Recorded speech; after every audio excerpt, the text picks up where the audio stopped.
Sarvepalli Radhakrishnan. This video compresses information gathered from Wikipedia in video format. Studies prove that reading while listening improves comprehension, increases speed as well as expands vocabulary and enhances fluency. Video sections. Abstract. Biography. Role in Constituent Assembly. Philosophy. Accusations of plagiarism. Influence. Bibliography. External links. Give your feedback on the comments section. Support the channel by subscribing and liking the video. Thanks. Abstract. Shaivism, Tantra, Nath. New movements. Kashmir Shaivism, Neo-Vedanta, Inchigari Sampradaya, Modern Advaita Vedanta, Shaivism, Tantra, Nath, Neo-Advaita, Other, Hinduism, Buddhism, Modern Advaita Vedanta, Neo-Vedanta. Sarvepalli Radhakrishnan. Listen. Help Info was an Indian philosopher, academic, and statesman who served as the first Vice President of India. 19,521,962. And the second President of India. 19,621,967. One of India's most distinguished 20th-century scholars of comparative religion and philosophy. After completing his education at Madras Christian College in 1911, he became assistant professor and later professor of philosophy at Madras Presidency College, then subsequently professor of philosophy at the University of Mysore, 1918 to 1921. The King George V Chair of Mental and Moral Science at the University of Calcutta, 19,211,932. And Spalding Professor of Eastern Religion and Ethics at University of Oxford, 19,361,952. By which he became the first Indian to hold the professorial chair at the University of Oxford. He was Upton Lecturer at Manchester College, Oxford in 1926, 1929, and 1930. In 1930 he was appointed Haskell Lecturer in Comparative Religion at the University of Chicago. His philosophy was grounded in Advaita Vedanta, reinterpreting this tradition for a contemporary understanding. He defended Hinduism against what he called uninformed Western criticism, contributing to the formation of contemporary Hindu identity. He has been influential in shaping the understanding of Hinduism in both India and the West, and earned a reputation as a bridge builder between India and the West. Sarvepalli was awarded several high awards during his life, including a knighthood in 1931, the Bharat Ratna, the highest civilian award in India, in 1954, an honorary membership of the British Royal Order of Merit in 1963. He was also one of the founders of Help Age India, a non-profit organization for elderly underprivileged in India. Sarvepalli believed that teachers should be the best minds in the country. Since 1962, his birthday has been celebrated in India as Teachers' Day on the 5th of September every year. He is the only president of India who could not attend the Delhi Republic Day parade due to his ill health. He served as the professor of philosophy at Mysore, 1918 to 21, and Calcutta, 1937 to 41.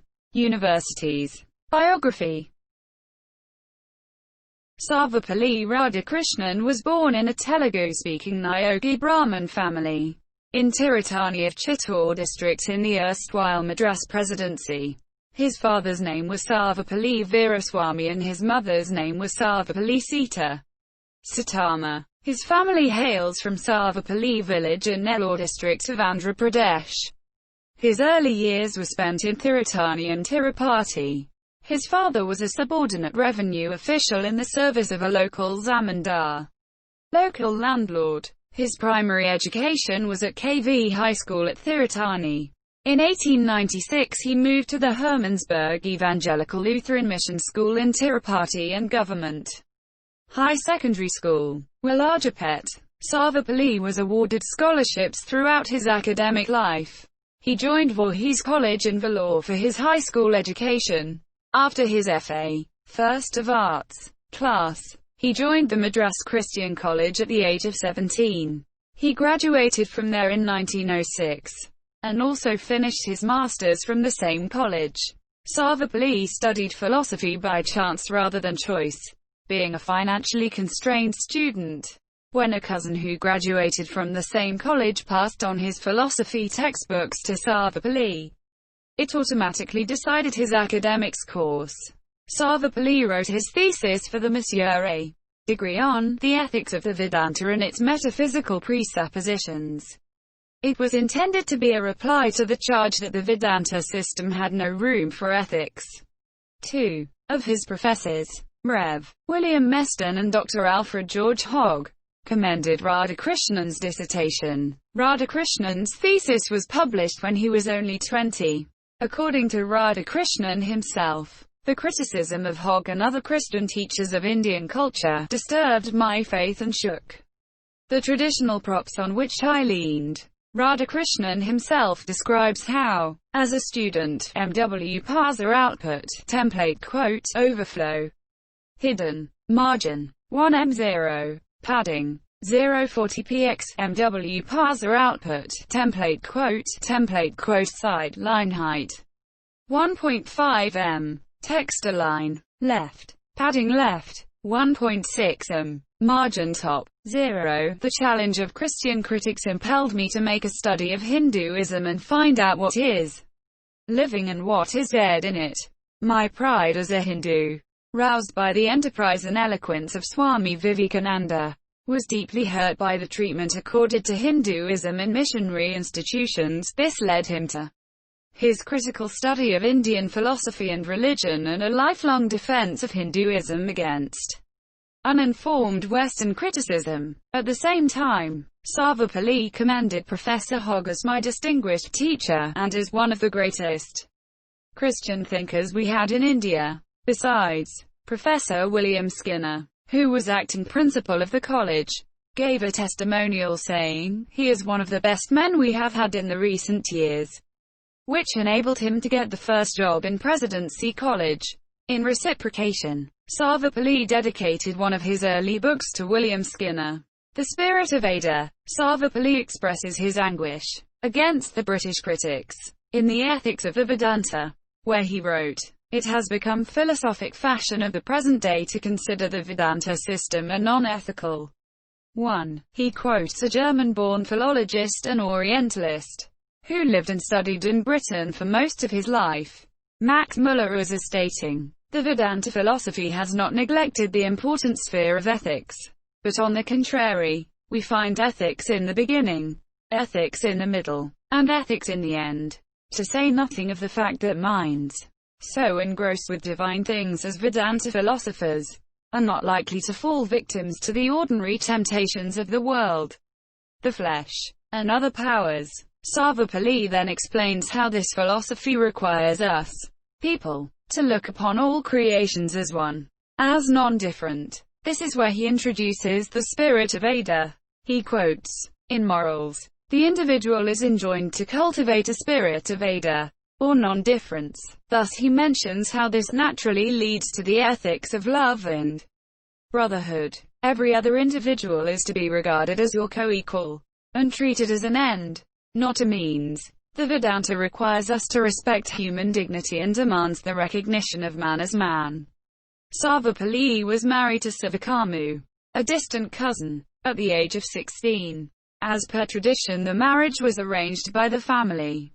The couple had 5 daughters and a son, Sarvepalli Gopal. Sarvepalli Gopal went on to a notable career as a historian. Sivakamu died on the 26th of November 1956. They were married for over 51 years. In April 1909, Sarvepalli Radhakrishnan was appointed to the Department of Philosophy at the Madras Presidency College. Thereafter, in 1918, he was selected as Professor of Philosophy by the University of Mysore, where he taught at its Maharaja's College, Mysore. By that time he had written many articles for journals of repute like the Quest Journal of Philosophy and the International Journal of Ethics.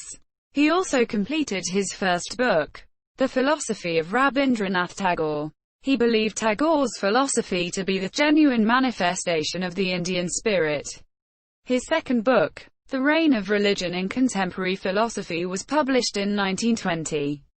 In 1921 he was appointed as a professor in philosophy to occupy the King George V Chair of Mental and Moral Science at the University of Calcutta. He represented the University of Calcutta at the Congress of the Universities of the British Empire in June 1926 and the International Congress of Philosophy at Harvard University in September 1926. Another important academic event during this period was the invitation to deliver the Hibbert Lecture on the Ideals of Life, which he delivered at Manchester College, Oxford in 1929, and which was subsequently published in book form as an idealist view of life. In 1929, Sarvepalli was invited to take the post vacated by Principal J. Estlin Carpenter at Manchester College.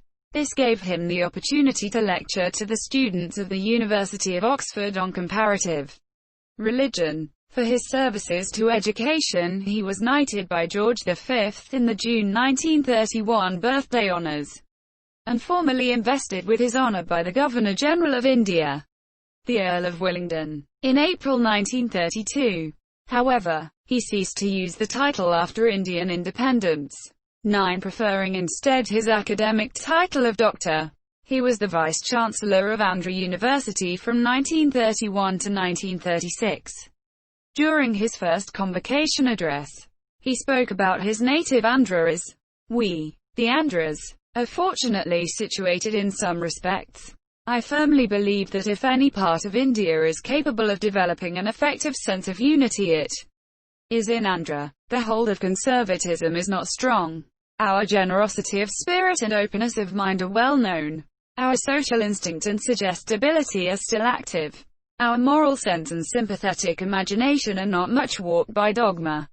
Our women are relatively more free. Love of the mother tongue binds us all." In 1936, Sarvepalli was named Spalding Professor of Eastern Religions and Ethics at the University of Oxford, and was elected a Fellow of All Souls College that same year, and again in 1937. He was nominated for the Nobel Prize in Literature, although this nomination process, as for all laureates, was not public at the time.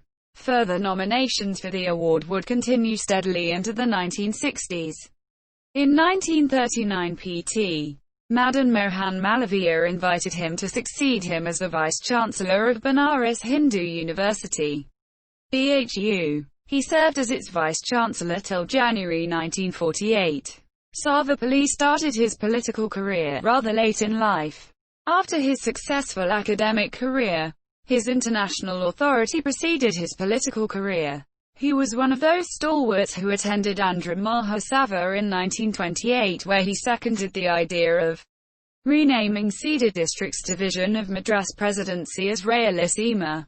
In 1931 he was nominated to the League of Nations Committee for Intellectual Cooperation, whereafter, in Western eyes, he was the recognized Hindu authority on Indian ideas and a persuasive interpreter of the role of Eastern institutions in contemporary society. When India became independent in 1947, Sarvepalli represented India at UNESCO 194,652, and was later Ambassador of India to the Soviet Union. From 1949 to 1952, he was also elected to the Constituent Assembly of India. Sarvepalli was elected as the first Vice President of India in 1952, and elected as the second President of India, 19,621,967. Sarvepalli did not have a background in the Congress Party, nor was he active in the struggle against British rules. He was a politician in shadow. His motivation lay in his pride of Hindu culture, and the defense of Hinduism against uninformed Western criticism. According to the historian Donald Mackenzie Brown, he had always defended Hindu culture against uninformed Western criticism and had symbolized their pride of Indians in their own intellectual traditions when he became the President of India. Some of his students and friends requested him to allow them to celebrate his birthday. On the 5th of September, he replied, "Instead of celebrating my birthday, it would be my proud privilege if September 5th is observed as Teachers' Day." His birthday has since been celebrated as Teachers' Day in India, along with Ghanshyam Das Birla and some other social workers in the pre-independence era. Sarvepalli formed the Krishna Pan Charity Trust role in Constituent Assembly. He was against state institutions imparting denominational religious instruction as it was against the secular vision of the Indian state. Philosophy. Sarvepalli tried to bridge Eastern and Western thought, defending Hinduism against uninformed Western criticism, but also incorporating Western philosophical and religious thought. Sarvepalli was one of the most prominent spokesmen of Neo-Vedanta. His metaphysics was grounded in Advaita Vedanta, but he reinterpreted Advaita Vedanta for a contemporary understanding. He acknowledged the reality and diversity of the world of experience, which he saw as grounded in and supported by the Absolute or Brahman. Sarvepalli also reinterpreted Shankara's notion of Maya. According to Sarvepalli, Maya is not a strict absolute idealism, but a subjective misperception of the world as ultimately real. Intuition, synonymously called religious experience, has a central place in Sarvepalli's philosophy as a source of knowledge which is not mediated by conscious thought. His specific interest in experience can be traced back to the works of William James, 18,421,910. Francis Herbert Bradley, 18,461,924. Henry Bergson, 18,591,941. And Friedrich von Hgel, 18,521,925. And to Vivekananda, 1863–1902, who had a strong influence on Radhakrishnan's thought. According to Sarvepalli, intuition is of a self-certifying character, swata-siddha, self-evidencing, and self-luminous, svayampraksha. In his book An Idealist View of Life, he made a powerful case for the importance of intuitive thinking as opposed to purely intellectual forms of thought. According to Sarvepalli, intuition plays a specific role in all kinds of experience. Sarvepalli discerns 5 sorts of experience. For Sarvepalli, theology and creeds are intellectual formulations and symbols of religious experience or religious intuitions. Sarvepalli qualified the variety of religions hierarchically according to their apprehension of religious experience, giving Advaita Vedanta the highest place. Sarvepalli saw Hinduism as a scientific religion based on facts, apprehended via intuition or religious experience. According to Sarvepalli, philosophy of religion is to become scientific. It must become empirical and found itself on religious experience. He saw this empiricism exemplified in the Vedas. The truths of these are not evolved as the result of logical reasoning or systematic philosophy, but are the products of spiritual intuition, DTI or vision. These are not so much the authors of the truths recorded in the Vedas as the seers who were able to discern the eternal truths by raising their life spirit to the plane of universal spirit.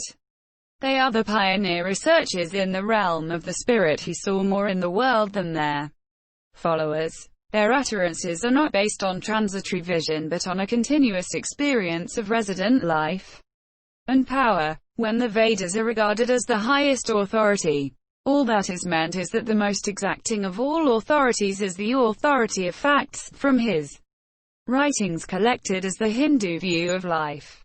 Upton Lectures, delivered at Manchester College, Oxford, 1926. Hinduism insists on our working steadily upwards in improving our knowledge of God. The worshippers of the Absolute are of the highest rank. Second to them are the worshippers of the personal God. Then come the worshippers of the incarnations of Rama, Krishna, Buddha. Below them are those who worship deities, ancestors, and sages. And lowest of all are the worshippers of petty forces and spirits. The deities of some men are in water, i.e., bathing places. Those of the most advanced are in the heavens. Those of the children, in religion, are in the images of wood and stone. But the sage finds his God in his deeper self.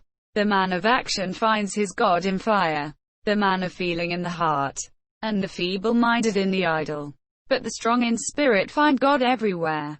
The seers see the supreme in the self, and not the images. To Sarvepalli, Advaita Vedanta was the best representative of Hinduism, as being grounded in intuition, in contrast to the intellectually mediated interpretations of other religions. He objected against charges of quietism and world denial, instead stressing the need and ethic of social service, giving a modern interpretation of classical terms as tat tvamasi. According to Sarvepalli, Vedanta offers the most direct intuitive experience and the inner realization, which makes it the highest form of religion.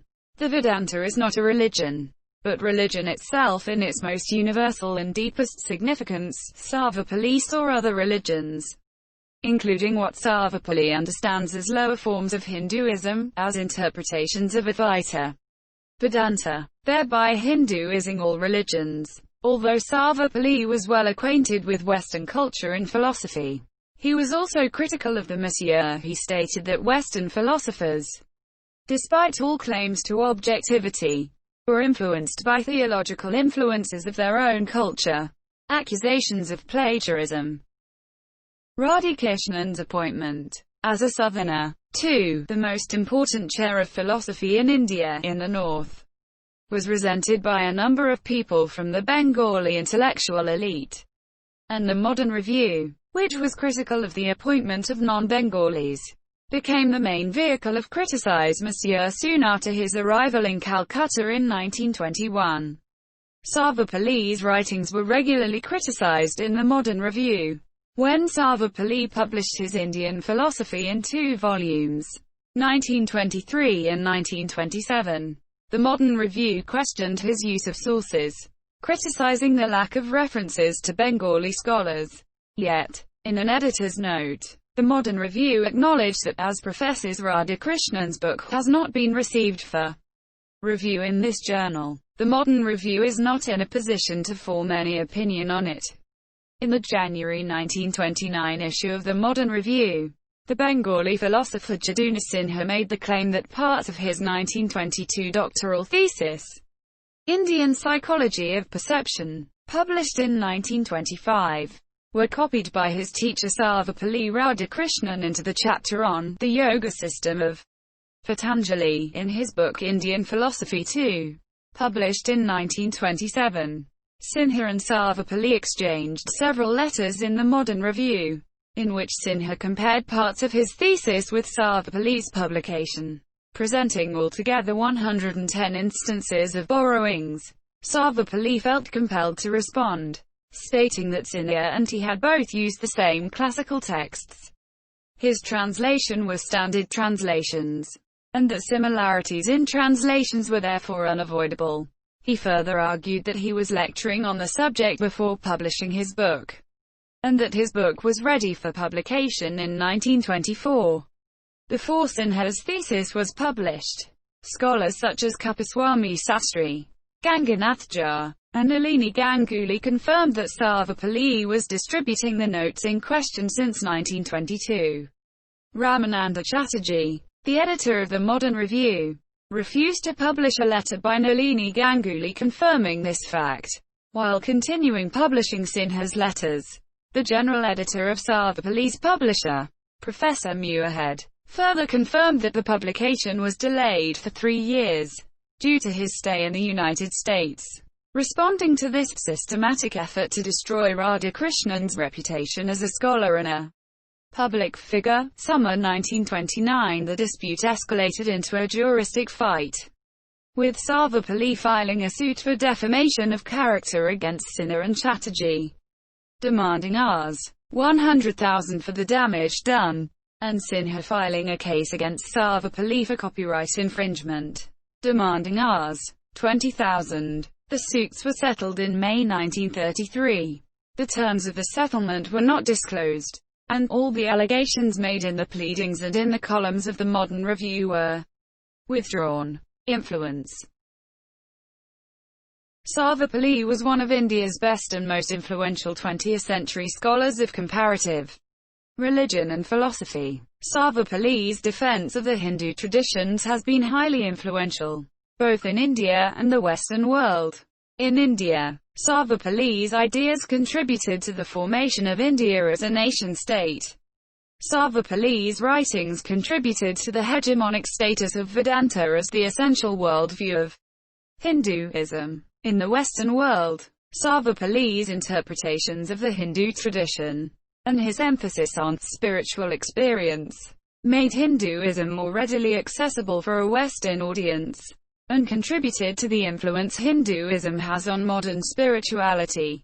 In figures such as Vivekananda and Radhakrishnan, we witness Vedanta traveling to the West, where it nourished the spiritual hunger of Europeans and Americans in the early decades of the 20th century. Sarvepalli has been highly appraised. According to Paul Arthur Schilp, nor would it be possible to find a more excellent example of a living bridge between the East and the West than Professor Radhakrishnan.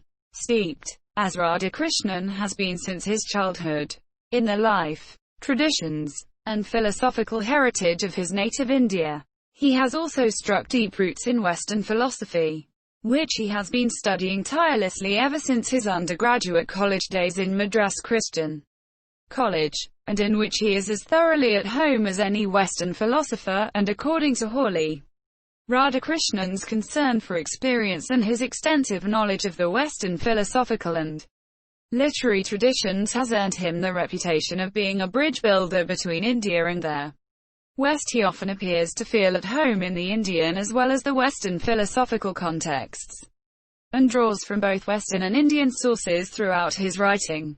Because of this, Radhakrishnan has been held up in academic circles as a representative of Hinduism to the West. His lengthy writing career and his many published works have been influential in shaping the West's understanding of Hinduism, India, and the East. Sarvepalli's ideas have also received criticism and challenges for their perennialist and universalist claims, and the use of an East-West dichotomy.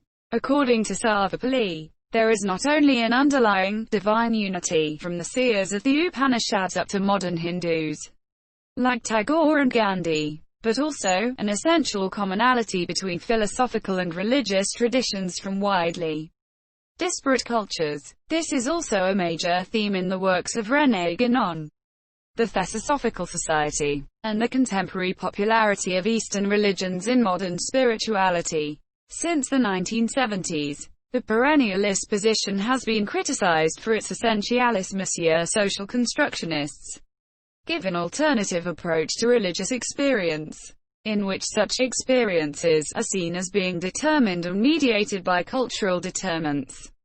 As Michaels notes, religions, too, rely not so much on individual experiences or on innate feelings like a sensus pneumenosis, Rudolf Otto, but rather on behavioral patterns acquired and learned in childhood. Reinhardt also points out that, perennialist claims notwithstanding, modern Hindu thought is a product of history, which has been worked out and expressed in a variety of historical contexts over the preceding 200 years. This is also true for Radhakrishnan, who was educated by missionaries and, like other Neo-Vedantins, used the prevalent Western understanding of India and its culture to present an alternative to the Western critique. According to Richard King, the elevation of Vedanta as the essence of Hinduism, and Advaita Vedanta as the paradigmatic example of the mystical nature of the Hindu religion by colonial Indologists but also Neo-Vedantins, served well for the Hindu nationalists,